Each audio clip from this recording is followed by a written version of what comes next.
and what I'm getting myself kind of back to, and that is training every day, doing something every day with fitness, drinking water, and making sure you are hydrated. And when I say making sure you're hydrated, here's the thing, you guys, and I just FYI, I am not being like preacher pulpit girl here. In fact, I am like down on my knees humbly saying, yo, this is me too, I need to really work on this. But is if you start out your day like drinking coffee like I do, or tea, black tea, Earl Grey, all that, those are all dehydrators of the body. So that's gonna leach water from your body, okay?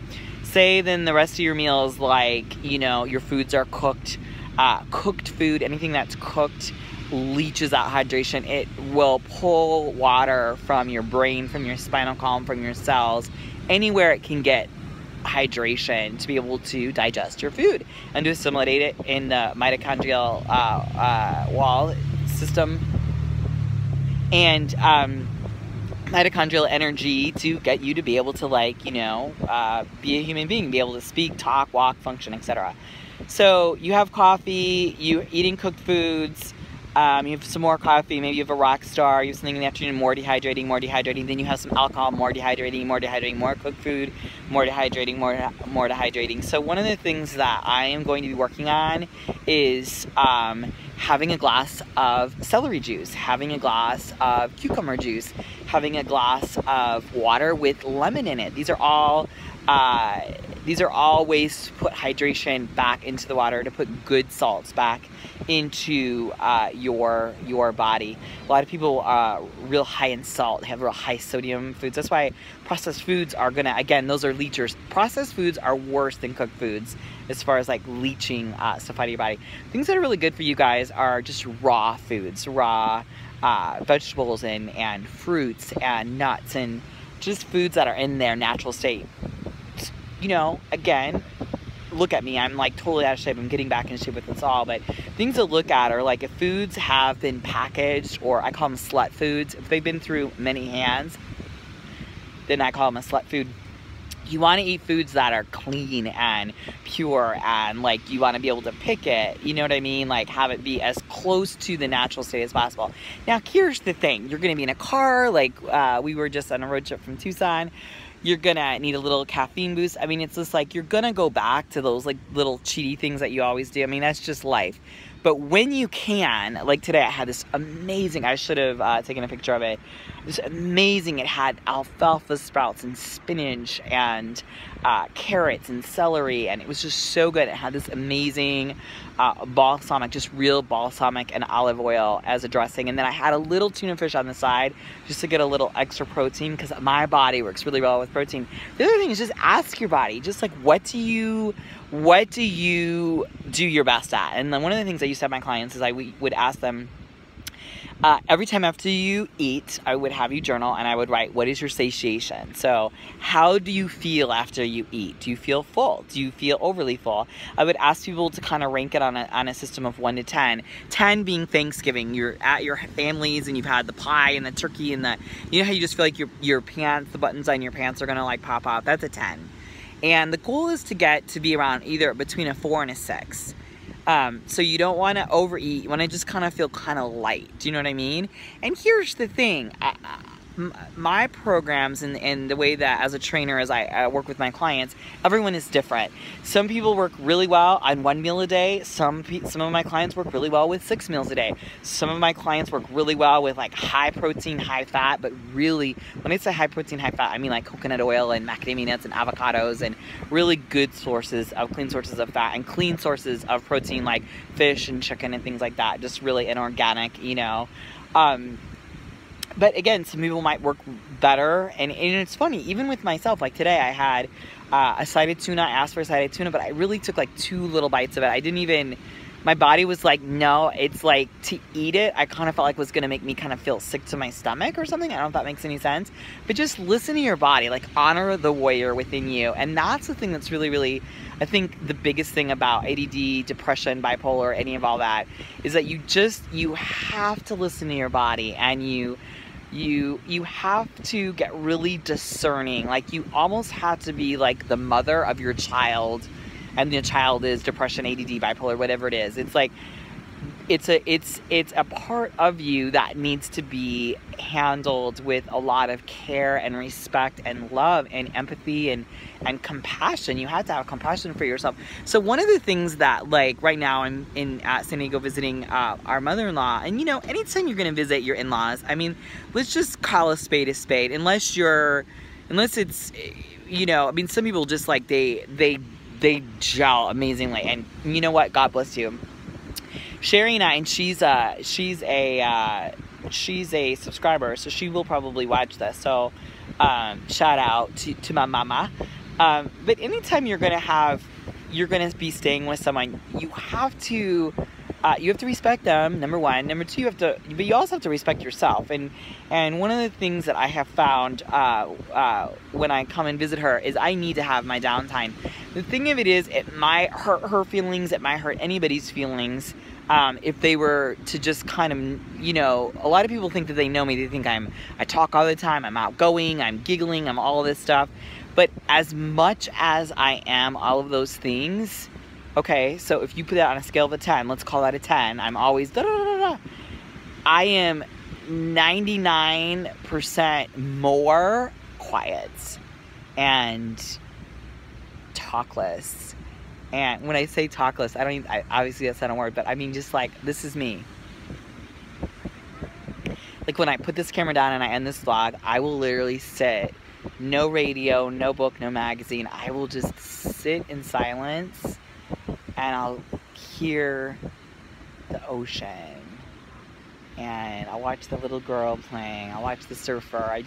I literally like let my brain just almost go on autopilot. I let it just absorb everything that's like going on in the environment. Do you know what I mean? Like, let me just give you a span out to this ocean, just super quick. Can you guys?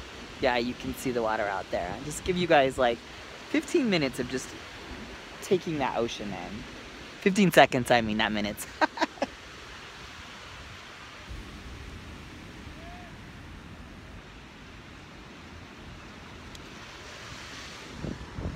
And the reason why I wanted you guys to have that 15 seconds is that, like, I love having that quiet, that, and if someone doesn't, you know, if you weren't married to me, you wouldn't necessarily know that, because if I'm around you, or I'm around my clients or my friends or whatever, obviously I'm very engaging. That's why I'm with my friends, you know what I mean? But it's just something a lot of people would never know that about me. And obviously my husband knows that about me. So he's very fiercely protective of me, and that it probably drives his mother-in-law nuts. I mean, his mom nuts. But like so we'll go to the beach, and he knows that I like to have my walk time. So he'll let me go walk by myself, just kind of spend time by myself. He's totally supportive of me doing my vlogs. Right now he's out surfing, so I told him, I said, I really, really feel God speaking to me. Like, I really feel like, I just feel really, my heart is like saying, do this vlog on this topic, so I am. And then like, we'll hang out at the beach, and his mom will come, we'll chill out at the beach a little bit, and then, you know, we'll go back to her house, and it's like, I think I mentioned this in one of the vlogs earlier, she loves watching like the news, and I don't watch the news at all, and she watches it like on 100, the volume. Both she and her son like things really loud, and they also like violent movies and things just like edited really fast and loud, and that's like really jarring them to I'm like an empath, and it's like energetically, it just like it's literally like I would give up World Trade Secrets. If you ever want to torture me, if you're like the Russians and you're gonna come torture me, put me in a room with the news on, or put me in a room with like just like, you know, like a, you know, violent movie or whatever. It's funny, I went with, this is just a total sidebar note, but it's funny, I went with my best friend. We went to, what was that movie? It was the last movie with the guy with the claw, with the hands that go out, you know, the, oh gosh, what is his, the Wolf Man or something? I don't know, it's like some big blockbuster movie. Anyway, my mother-in-law joked and she said, God, what was the name of that? Wolverine, the Wolverine movie. Thank you. Don't you just love when you forget something and then your little angel puts it in your head and you're like, oh, thank you. I always thank my angels for helping me out there. High five. You want to say hi? See, this is part of my ADD. Do you guys see how I'm like going to all these different topics? Say hello. Say hello to everybody. Say hello to everybody. Say hello to everybody. Did you say hello? Did you say hello?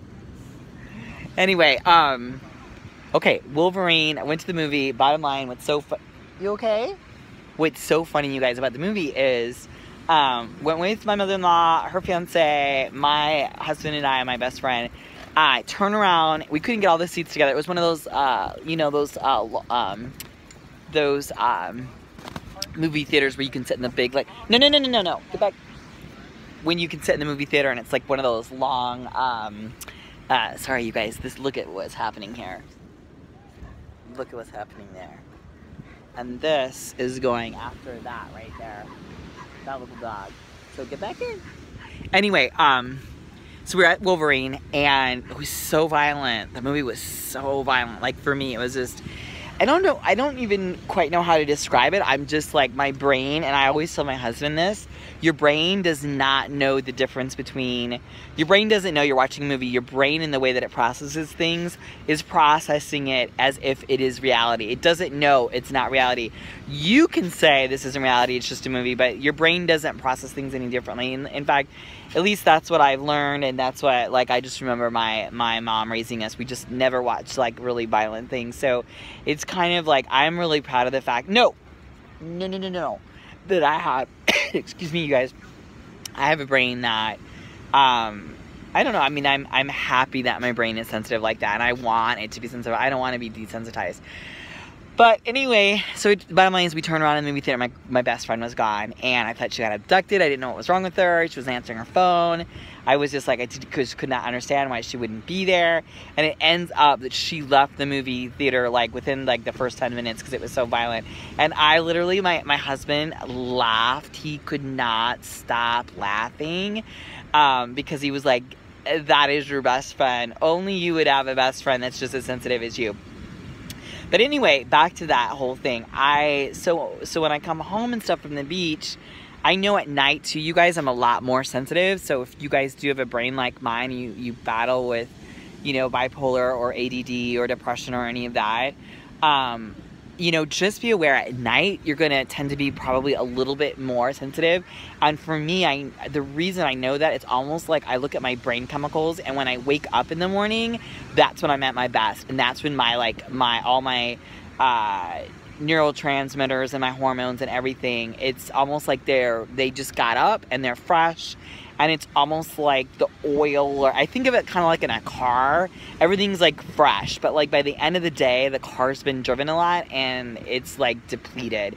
So I feel like I don't want to get into any major discussions or arguments, or I don't like to watch jarring things on TV or anything like that late at night, because it's like, it almost can work as like a super stimulus where I don't even have the ability to even sometimes go to bed. Like, I'll just be too stimulated. So I'm real careful about that. Anyway, so I'm staying at his mom's house. She has a kind of a smaller house, and so when you're in there, it's like the news is on and it's loud, and then they'll watch this like TV. So what I figured out, what I do is I put earplugs in and I go back into the bedroom where we sleep, and I'll watch like, you know, nature movies or movies on surfing, or I'll edit my YouTube, or I'll read, or you know, I'll talk to my best friend on the phone, or my twin, or whatever. And I now fill my nights so that they're what I call restorative. So just kind of thinking in your life, like, what are activities that you can do that are really restorative,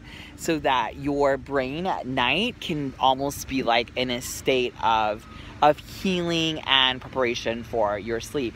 The other thing is like lavender oils. I love lavender oils. I love eucalyptus. I love peppermint oils. I love to wear oils that are like, I call them my nosh oils. And I say nosh because I don't even know where the word nosh came from, but have you ever heard the word noshy? Like, it's noshy, it's squishy, it's fun, it's comfy. Like, I love putting lavender. I'll do like lavender and peppermint or eucalyptus on my chest and my wrists, and it just smells good. It smells like a spa. Maybe I'll sometimes I'll bring a candle, light a candle. Other things that are really good for you guys, if you have any of those issues, you want to get really good restorative sleep. So one of the things is just make sure that you have blackout curtains so no light can come through. Like, I mean, not even a light from a computer, or like, you know, sometimes if you're plugging in your computer to regenerate the battery, it'll, like, that light will go up. You don't even want a pen light, because that can disrupt your, that can increase your cortisol levels, and it can disrupt your sleep patterns, like an alarm clock. You know, I don't have any light in my room. But when I come to his mom's house, there's no blackout curtains, and it's light, and there's beeping, and there's this, I try to clear the room to get rid of anything like that. And again, you know, you're staying with your, you know, stepmom, so it's like, you know, you want to be sensitive and respectful to her things, but at the same time too, you also need to take care of yourself. Because the thing is, you guys have to realize, if you're not at your best, like if you're not taking care of yourself, you're not respecting yourself, and you're not vigilant about what's going to protect your, like, inner child, the part of you that's vulnerable, the part of you that, you know, has depression, has ADD, or is battling like bipolar, or, do you know what I mean? You're gonna have almost like a different side of you that's gonna have to be like that warrior side of you, and take care of that. So anyway, we've been here, oh my gosh, we've been here more than a week now. It's been over a week. Anyway, and one of the things that I'm really discovering that's been working really well is, even though there's no blackout curtains and there's light and stuff in the room, I am getting really good sleep. I've been sleeping really well, and like, I'll do my oils at night, my peppermint, my lavender, all that. I'll do that at night before I go to bed. I'll work on my videos. I just really try. You guys, I'm so sorry. I just got interrupted, but it was the best interruption. So hopefully, I'm gonna try to be as integrous as I possibly can, but I'm not gonna go back and re-listen to it because my battery's about to die and I'm at the beach, and I was just doing FaceTime for like 30 minutes, but I was doing FaceTime with my nieces. Oh, they're so delicious. They're like 6 and 8. And, oh my gosh, I just got a full bedroom tour, and I saw their American Girl dolls and all their clothes and their little motorcycle and their beds, and I just got a whole tour of their bathrooms and their makeup and their shoes and their clothes and their bed and their pillows and all their stuffed animals, and it was literally, what a delight. But what was so cool is, I think what I was saying, or I was about to say, is how if you suffer with ADD, ADHD, bipolar, depression, any of that, what I'm always telling you guys is you have to take care of, look at those diagnoses or whatever as a little girl that's a part of you, or if you're a guy, a little boy, or whatever. For me, I can only speak on, I'm a girl, so. But just really nurture that and take care of that. And it was so funny seeing my little nieces, the way that they were like brushing their little American Girl doll's hair, and they had all their little clothes put away and their shoes put away and all their accessories and their makeup. And it was so cute. They were talking about, like, I've got fluffy socks, and then regular socks, and then I've got sparkly barrettes, and then I've got plain barrettes, and I've got blue barrettes and pink barrettes and all these different things. So it was just really, really, really cute to see all those like little details that they had for each one of their dolls. But that's how we need to nurture and take care of our souls. So if you are someone that does suffer with any of those areas, you want to take care of your soul and your spirit. And oh, I know, I was talking about, hey, what are you doing? Look at this. Come here. Say hello. Say hello. Say hello. He doesn't want to be under his umbrella anymore. He wants to go for a walk. So I'm going to take him for a walk really quick, but I just want to end this by just saying, remember to nurture yourself. So whether it's really clean sources of food and fuel, make sure you're hydrated. Make sure you're getting really good sleep. Watch where you're sleeping. Make sure you can get blackout curtains. If you're visiting family and you're on vacation, remember to set yourself up to win. How do you do that? You just know, when are you at your most vulnerable. For me, it's at night, so that's when I really want to shut down. But guess what happens in most families? That's when, you know, people start going out, or they have alcohol, or they've got loud music, or they've got loud stuff going on. And for me, I just know that's not when I operate best, and so I try to keep my evenings really kind of light and quiet, or if we are gonna do something, we try to just do it like earlier in the evening so that I can have that downtime at night. Because guess what? As soon as I get that downtime, I'm like fresh aces, you know what I mean? I have to have alone time every single day, and if I don't have that, that's when I get a little burnt out and a little like thinner. And what I mean by thinner is like, you know, other things will like bother you. Do you know what I mean? You're not emotionally you get thin, your emotions get a little bit thinner. So anyway, you guys, I love you so much. I think that's everything I wanted to say. Just, you know, listen to your body, honor your emotions, honor what's going on with your thoughts. Just bring about a safe, neutral environment, one that you can restore. You can become restoratively healthy. And, you know, just also realize you're going to have good days and you're going to have bad days. And when you have a bad day, just, you know, I would almost like, if you can do what I do, if you're a girl and you know that hormones could probably contribute, mark on a calendar so you kind of have an idea. So if you see that you're kind of overreacting to something, you're like, oh, it's the week of my period, or oh, it's, you know, the week it's coming up, or whatever it is. And we're all different, everyone's different. Some people maybe be a little bit more reactionary, like post period or before, or whatever it is. You know, just the bottom line is just take care of yourself, nurture yourself, and be good to yourself. Just be good to your soul, because when you're good to your soul, she'll be good to you. Alright, you guys, I love you so much. Like so much, so much, so much. Stand in your light, stand in your truth, and above all else, be the amazing warrior I know you to be. This is Kita from Kitafit, and just reminding you to be a champion for women. I love you guys so much. Take care. Bye. Mwah.